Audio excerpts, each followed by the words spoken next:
Welcome back, my name is Akhilesh. तो हम बात करने वाले हैं आज मौद्रिक नीति पर।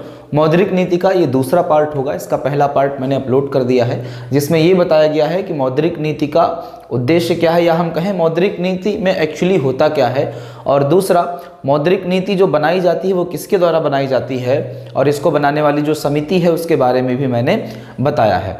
और साथ ही साथ मौद्रिक नीति के जो उद्देश्य हैं इनके बारे में अगर आपको पूरी जानकारी लेनी है तो आप इससे पहला वाला वीडियो, जिसका लिंक इस जो वीडियो के डिस्क्रिप्शन में आपको मिल जाएगा, और साथ ही साथ इनके बारे में बताया गया था। हमको बात करनी है इस वाले वीडियो में इनके बारे में, लेकिन एक छोटा सा रिकैप हम लेते हैं, क्योंकि अगर आप नए हैं और आपने पहला वीडियो नहीं देखा है तो इस वीडियो को देखिए। जो पिछले वीडियो में कुछ जानकारियाँ दी गई थी उनका एक शॉर्ट जो है वो यहाँ पर हम देखते हैं, छोटा सा रूप देखते हैं। तो मौद्रिक नीति की अगर बात करें तो अगर आपसे पूछा जाता है कि इसका निर्धारण कौन करता है, कि मौद्रिक नीति का निर्धारण कौन करता है, तो आपको क्या बताना है, इसका निर्धारण एमपीसी करती है।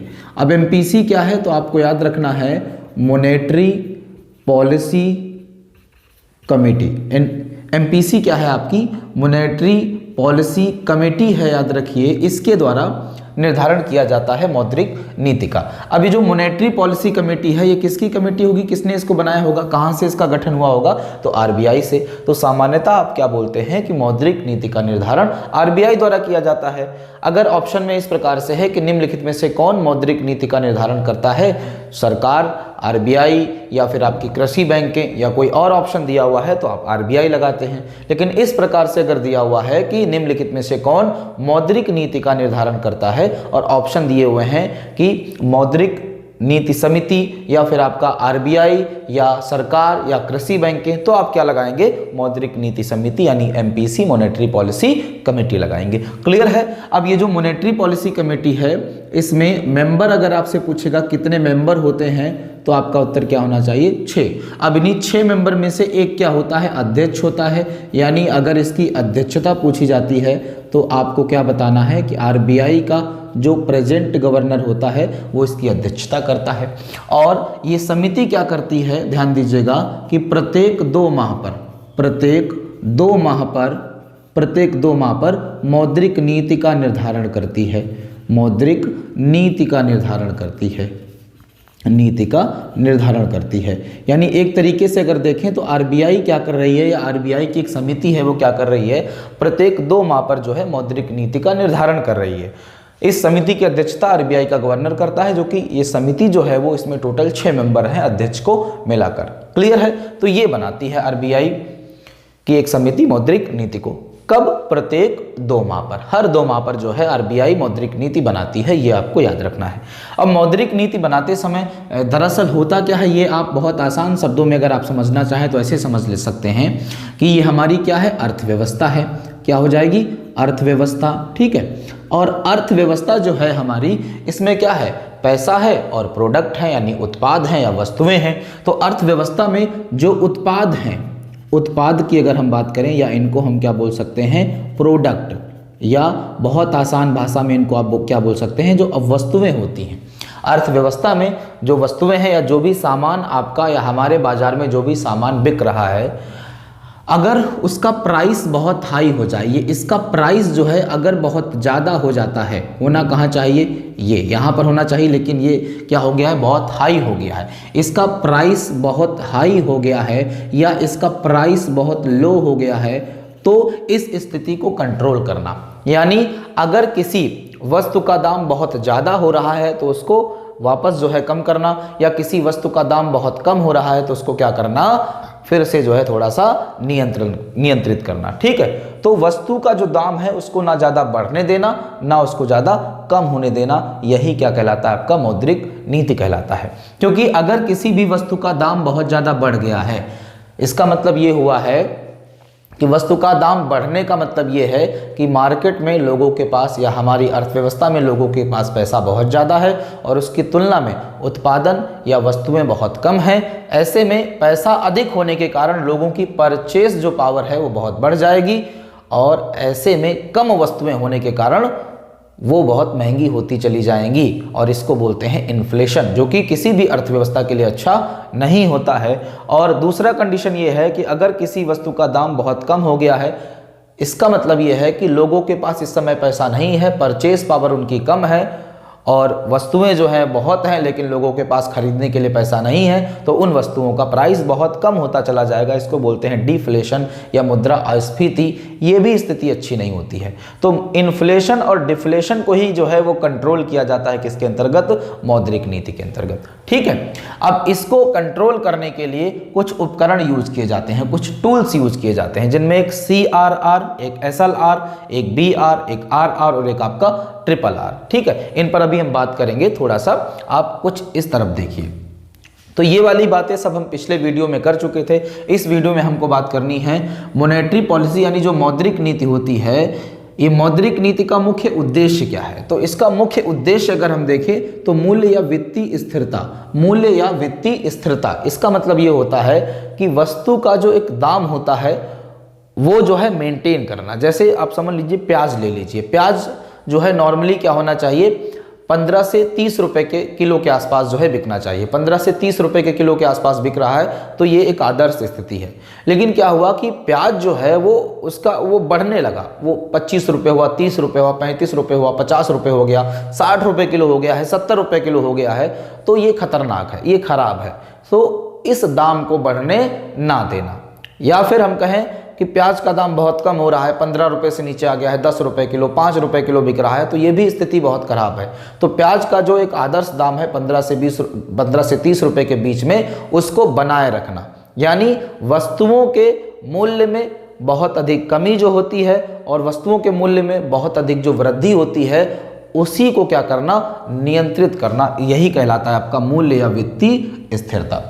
क्लियर है? फिर दूसरा है मुद्रा विनिमय में स्थायित्व। ये क्या होता है? हमारी जो अपनी करेंसी है, उस करेंसी की हम तुलना करते हैं जो विदेशी करेंसी होती है उसके साथ। ठीक है, हमारी करेंसी जो है वो विदेशी करेंसी की तुलना में जो है कमजोर नहीं पड़नी चाहिए, वो स्थिर रहनी चाहिए। जैसे एग्जांपल के लिए $1 जो है, $1 बराबर लगभग इस समय 75-76 रुपए हैं। ठीक है, जो भी एग्जैक्ट मुझे नहीं पता है, 75-76 रुपए हैं। तो इसको बहुत ज़्यादा जो है वो इधर उधर ना होने देना। ठीक है, यानी अब ऐसा नहीं है कि जो है $1 जो है 75 रुपये में है, अगले दिन 76 रुपये में हो गया, फिर 77 रुपये में हो गया, तो ऐसा नहीं होने देना। इसको भी क्या करना? उसमें स्थायित्व ले आना, स्टेबिलिटी ले आना उसमें। तो मुद्रा विनिमय में स्थायित्व का मतलब ये हुआ। रोजगार सृजन आप जानते हैं और विकास भी आप जानते हैं। मुख्य बातें हमको क्या करनी है? ये उपकरण पढ़ने हैं और ये उपकरण जो है हमको इस तरीके से पढ़ने हैं कि अगर यहाँ से प्रश्न पूछा जाता है कि जब मुद्रास्फीति की कंडीशन होती है तो जो ये रेट होते हैं ये बढ़ा दिए जाते हैं या घटा दिए जाते हैं, या मुद्रास्फीति की कंडीशन में ये रेट बढ़ाए जाते हैं या घटाए जाते हैं, ये बिल्कुल हमारा कॉन्सेप्ट क्लियर हो जाए, ऐसे पढ़ना है। ठीक है, तो अगर आप इसका स्क्रीनशॉट लेना चाहते हैं तो ले लीजिए, फिर इसके बाद हम लोग इन पर आते हैं। चलिए, उम्मीद कर रहा हूँ आपने इसका स्क्रीनशॉट ले लिया होगा। अब इसको मिटा देते हैं और अच्छे से समझने का प्रयास करते हैं। देखिए भाई, तो पहला जो उपकरण है अगर वो देखेंगे तो पहला उपकरण हमारे पास कौन मिलेगा? मैंने कहा था 2 प्रकार के उपकरण होते हैं जिनके द्वारा जो है मौद्रिक नीति के जो भी उद्देश्य हैं उनकी प्राप्ति की जाती है। पहले जो उपकरण हैं वो कौन से? आपके डायरेक्ट टूल्स हैं या डायरेक्ट उपकरण हैं, डायरेक्ट टूल्स या फिर आपके प्रत्यक्ष उपकरण। और इनमें पहला जो हम पढ़ रहे हैं वो कौन सा है? CRR। इसको हम लोग क्या बोलते हैं? Cash reserve ratio. Cash reserve ratio क्या होता है? थोड़ा सा इसको पहले हम समझ लेते हैं, फिर आगे बढ़ते हैं। देखिए, अब आप सबको पता है कि एक हमारा केंद्रीय बैंक है, एक क्या है? केंद्रीय बैंक है। और केंद्रीय बैंक कौन सा है? आप सब लोग जानते हैं, वो है आपका RBI। RBI हमारा केंद्रीय बैंक है। इसी के द्वारा क्या किया जाता है? सभी बैंकों पर नियमन किया जाता है, या हम कहें कि इसके रूल या रेगुलेशन जो होते हैं वो सभी बैंकों को मानने पड़ते हैं, या हम ये कह सकते हैं कि ये सभी बैंकों को क्या करता है? रेगुलेट करता है। जो भी कॉमर्शियल बैंक हैं, SBI, PNB, BIO, bank of Baroda, सभी जो हैं वो इसी के तहत जो है गाइड होते हैं या अपना जो है काम करते हैं। तो केंद्रीय बैंक RBI हो गया, क्लियर है। अब ऐसे में कुछ जो कॉमर्शियल बैंकें होती हैं, जो कॉमर्शियल बैंक होती हैं, याद रखो, चाहे उनमें कोई भी उठा लीजिए, जैसे हमने SBI उठा ली। SBI क्या है? कॉमर्शियल बैंक है।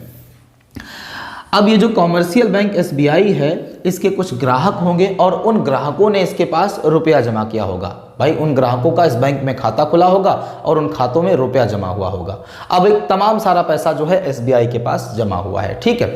तो ऐसे में क्या होता है कि कॉमर्शियल बैंकों के पास जो भी जमा धन होता है जो कि उनके ग्राहकों द्वारा जमा किया गया है, उसका कुछ भाग या उसका एक छोटा सा भाग जो है RBI के पास रिजर्व रखना पड़ता है। और जिस दर पर ये भाग रिजर्व रखा जाता है, यानी जितना भाग रिजर्व रखा जाता है उसके लिए RBI एक रेट लगाता है जो समय समय पर बदलता रहता है, ठीक है। वही रेट आपका क्या कहलाता है? CRR कहलाता है। आप अपनी भाषा में लिख लीजिएगा, मैं आपको समझाने का प्रयास कर रहा हूं कि ये जो कॉमर्शियल बैंक होती हैं, एग्जाम्पल के मैंने SBI लिखा हुआ है, ये कॉमर्शियल बैंक के अपने पास जमा कुल धन का जो कि उनके ग्राहकों द्वारा उनके पास जमा किया गया है, उसका कुछ भाग RBI के पास रिजर्व रखती हैं, ठीक है। और जिस रेट पर, जिस दर पर ये पैसा RBI के पास रखा जाता है, वही दर क्या कहलाती है? CRR कहलाती है।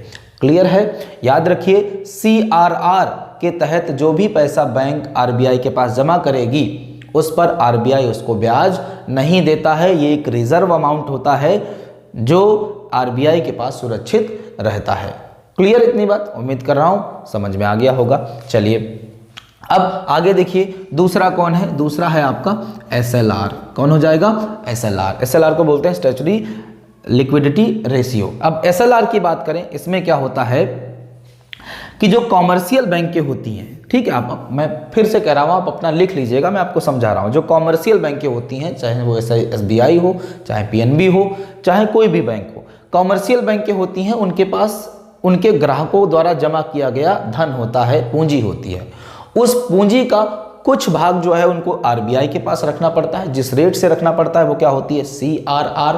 और कुछ भाग जो है अपने पास जो है रिजर्व रखना पड़ता है, और अपने पास जिस रेट से रिजर्व रखना पड़ता है वो रेट क्या कहलाती है? SLR कहलाती है। आप इसको कुछ ऐसे समझ लीजिए कि ये कोई बैंक है जिसके पास ये अमाउंट आपका जमा हुआ है, ये टोटल अमाउंट आपका जमा हुआ है, इसका कुछ भाग जो है वो CRR रेट से जो है RBI के पास क्या करना पड़ रहा है? रिजर्व रखना पड़ रहा है।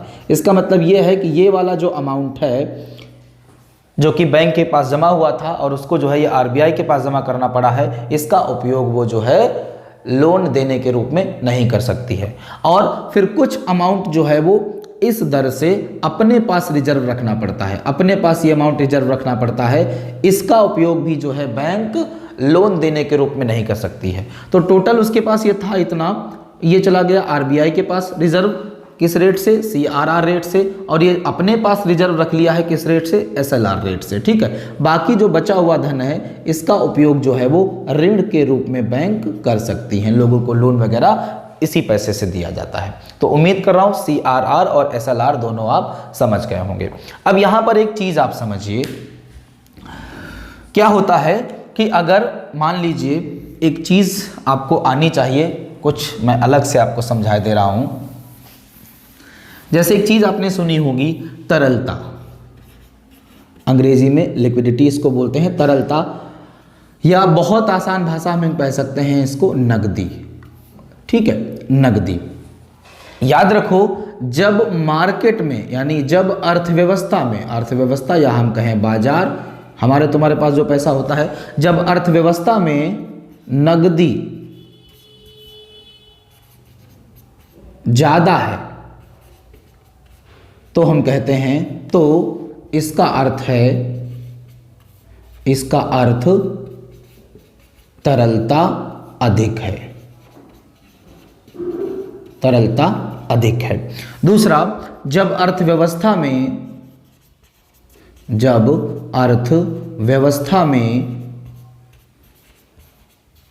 नकदी कम है तो इसका अर्थ तरलता कम है, तरलता कम है। यानी नकदी अगर बहुत ज़्यादा है मार्केट में तो हम कहेंगे तरलता अधिक है, और नकदी अगर कम है तो हम कहेंगे तरलता क्या है? कम है, ठीक है। और यही जो तरलता होती है इसी को मेंटेन किया जाता है मौद्रिक नीति के तहत। जैसे मैं आपको समझाना चाहता हूँ तरलता ज़्यादा है, इसका मतलब लोगों के पास पैसा ज़्यादा है, लोगों के पास पैसा ज़्यादा होगा, उनकी परचेसिंग पावर बढ़ जाएगी, ज़्यादा से ज़्यादा सामान खरीदने का प्रयास करेंगे, ज़्यादा से ज़्यादा वस्तुएं खरीदने का प्रयास करेंगे, और पैसा जितना उनके पास है उसकी तुलना में वस्तुएं उतनी नहीं है तो वो महंगी होती चली जाएंगी, और इसको हम क्या बोल देंगे, इन्फ्लेशन। और तरलता अगर कम है तो परचेसिंग पावर कम है क्योंकि उनके पास पैसा नहीं है, ऐसे में वस्तुएं सस्ती होती चली जाएंगी, इसको हम बोलते हैं डिफ्लेशन। डिफ्लेशन दोनों कंडीशन क्या होती हैं, खराब होती हैं, इन्हीं को नियंत्रित किया जाता है। जैसे अभी हमने क्या पढ़ा था, SLR पढ़ा था और आपका CRR पढ़ा था। अगर तरलता अधिक है तो इसका मतलब क्या है कि मार्केट में, अर्थव्यवस्था में नकदी ज़्यादा है, तो हमको क्या करना है, नकदी कम करनी है उसमें, ठीक है। नकदी कम करनी है तो कैसे कम होगी कि बैंकों से हम जो है वो लोन कम करवा दें, यानी बैंक जो है वो कम से कम लोन दें लोगों को। तो इसके लिए क्या होगा कि जो SLR रेट है और जो CR रेट है इनको बढ़ा दिया जाता है। SLR रेट बढ़ेगा तो इसका मतलब क्या होता है कि बैंक के पास जो जमा पूंजी होगी उसमें से कुछ और भाग जो है अपने पास रिजर्व रखना पड़ेगा। पहले से तो रिजर्व रखा था, रेट ये बढ़ गया है तो थोड़ा सा और अपने पास रिजर्व रखना पड़ेगा। और CR बढ़ेगा तो इसका मतलब थोड़ा सा अमाउंट जो है वो RBI के पास और जो है रिजर्व रखना पड़ेगा, तो बैंकों के पास पैसा क्या हो जाएगा, कम हो जाएगा। तो कम होगा तो जाहिर सी बात है वो क्या देंगे, कम ऋण भी देंगे, और तरलता हमारी जो है वो क्या हो जाएगी, नॉर्मल हो जाएगी, सामान्य हो जाएगी। कम होने पर क्या होता है, ये रेट जो है घटा दिया जाता है, यानी तरलता जब अधिक हो तो ये रेट बढ़ा दिए जाते हैं, तरलता जब कम हो तो ये रेट क्या कर दिए जाते हैं, घटा दिए जाते हैं। उम्मीद कर रहा हूँ समझ में आ गया होगा, नहीं आया हो तो दोबारा से वीडियो देख लीजिएगा, आ जाएगा, ठीक है। अब जो इनडायरेक्ट टूल्स हैं, यानी जो इनडायरेक्ट टूल्स हैं उनको समझते हैं। जैसे उसमें एक दिया हुआ था आपका BR, एक दिया हुआ है आपका BR, एक RR, और पहले BR RR को समझते हैं। अब BR RR की बात करें तो होता क्या है, इसको ऐसे समझ लीजिए कि ये जो RBI है, ठीक है, ये क्या करती है, ऋण देती है। ये क्या कर रही है, ऋण देगी, और RBI हम लोगों को ऋण तो देती नहीं है, ये बैंकों को ऋण देती है। तो ये ऋण किसको देती है, बैंकों को, ठीक है। बैंकों को क्या कर रही है, ऋण दे रही है, ठीक है। और बैंकें जो है वो क्या करती हैं, हमको ऋण देती हैं, यानी आम लोगों को ऋण देती हैं। आम लोगों को क्या दे रही हैं, ऋण दे रही हैं। मेरी बात को आप समझिएगा, RBI बैंकों को ऋण देगी, ठीक है, तो उसके बदले ब्याज लेगी। तो क्या लेगी, बैंकों से RBI क्या लेगी, इस ऋण के बदले इनसे क्या लेगी, ब्याज लेगी। और ये बैंकें जो हमको ऋण दे रही हैं तो ये हमसे क्या लेंगी, उसके बदले में ब्याज लेंगी। यही तो चलता है सिस्टम, ठीक। अब मेरी बात को समझना, RBI जब लंबे समय के लिए, RBI जब लॉन्ग ड्यूरेशन के लिए बैंकों को ऋण देता है तो जिस दर से ऋण देता है वो दर क्या कहलाती है, बैंक रेट कहलाती है या बैंक दर कहलाती है। RBI जब लॉन्ग ड्यूरेशन के लिए लोन देता है, लॉन्ग ड्यूरेशन के लिए लोन देता है, तो इस पर जो रेट लगता है, उसी रेट को क्या बोला जाता है, बैंक रेट बोला जाता है। क्लियर है, समझ गए होंगे, उम्मीद कर रहा हूं। और दूसरा अगर मैं आपको समझाऊं कि RBI, यहां पर मैंने फिर से यही फिगर बना लिया, RBI ने लोन दिया किसको, बैंकों को, ठीक है। बैंकों को लोन दिया, ऋण दिया, और बैंकों ने लोन किसको दिया, आम लोगों को दिया। ये इधर वाला फिगर मैं आपको बस समझाने के लिए बना रहा हूं, मुख्य रूप से यही आपका इतना ही काम है। अब ये बैंक इसको क्या करेंगी, ब्याज देंगी, भाई इसी के बदले तो ऋण मिला है, ब्याज देंगी। ये इनको ब्याज देंगी और ये इनको क्या देंगे, ब्याज देंगे। यही तो प्रॉफिट है। अब यहां पर आप देख रहे हैं ये जो क्या है वो आपका शॉर्ट टर्म है, ये क्या है, शॉर्ट टाइम है। अगर लॉन्ग टाइम के लिए RBI बैंकों को ब्याज दे रहा है तो जो जिस दर से देगा वो कौन सी दर होगी, आपकी BR होगी। और यहाँ पर शॉर्ट टर्म के लिए देगा या शॉर्ट टाइम के लिए देगा तो जिस दर से देगा वो दर कौन सी होगी, आपकी RR होगी, जिसको हम रेपो रेट कहते हैं, इसको बैंक रेट कहते हैं। तो बैंक रेट पर RBI लंबे समय के लिए बैंकों को लोन देता है और रेपो रेट पर RBI बैंकों को शॉर्ट टर्म या छोटे समय के लिए लोन देता है। क्लियर है। अब जैसे इनका प्रभाव क्या होता है, अब मान लीजिए कि अभी जो है वो आरबीआई ने बैंकों को जो लॉन्ग ड्यूरेशन के लिए लोन दिया था उसकी दर थी, मान लेते हैं 4% ले रहा था। जब बैंकों को 4% पर जो है लोन मिल रहा था तो जाहिर सी बात है बैंकें जो है प्रॉफिट तो कमाएंगी, वो आम लोगों को मान लीजिए 6% की दर से क्या कर रही थी, दे रही थी। ठीक है, 6% की दर से लोन दे रही थी। तो अब आरबीआई ने मौद्रिक नीति का निर्धारण किया तो पता चला इस समय मार्केट में तरलता बहुत ज़्यादा है। इसका मतलब यह है नकदी बहुत ज़्यादा है। तो आरबीआई क्या करेगा कि रेट जो बीआर रेट है इसको इसने बढ़ा दिया, इसने इसको 6% कर दिया। जब इसने इसको 6% कर दिया है तो बैंकों को जब जो है ज़्यादा दर पर लोन मिल रहा है तो ये भी क्या करेंगी, इसको बढ़ा देंगी। इन्होंने कितना कर दिया, 9%। पहले 6% पर जो है ब्याज लोन मिल रहा था, अब 9% पर मिल रहा है। तो लोग जो है इस समय लोन कम लेंगे, जिनको बहुत ज़्यादा नीड होगी वही लेंगे, बाकी लोग नहीं लेंगे, वो वेट करेंगे कि ये रेट जो है कम हो जाए। तो बैंकों से कम पैसा निकलेगा और आसानी से जो है हमारी तरलता या जो नकदी है वो जो है कंट्रोल में आ जाएगी। ठीक, इसका ठीक उल्टा होता है, अगर नकदी कम है तो ये रेट क्या कर दिए जाते हैं, घटा दिए जाते हैं, और फिर ये भी अपने रेट घटा देगी तो ज़्यादा से ज़्यादा लोग यहाँ से क्या करेंगे, लोन लेंगे, नकदी बढ़ जाएगी, कंट्रोल हो जाएगा।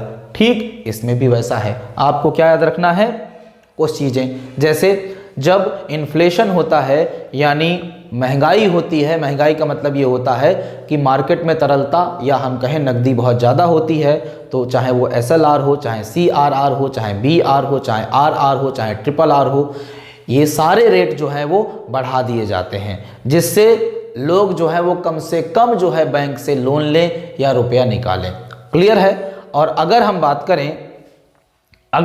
करें कि जब मार्केट में डिफ्लेशन या मुद्रास्फीति होती है तो या नकदी बहुत कम होती है, तरलता बहुत कम होती है, तो ये सारे रेट क्या कर दिए जाते हैं, घटा दिए जाते हैं, जिससे ज़्यादा से ज़्यादा लोग बैंकों में जाकर पैसा या लोन लें और मार्केट में नकदी या तरलता बढ़ जाए। बस ये सिंपल है आपका मौद्रिक नीति। उम्मीद कर रहा हूँ समझ में आ गया होगा। अगर समझ में आ गया हो तो वीडियो को लाइक और शेयर करें और चैनल को सब्सक्राइब करना बिल्कुल मत भूलें। प्लीज़ आप सब्सक्राइब जरूर करते रहें। Thank you very much.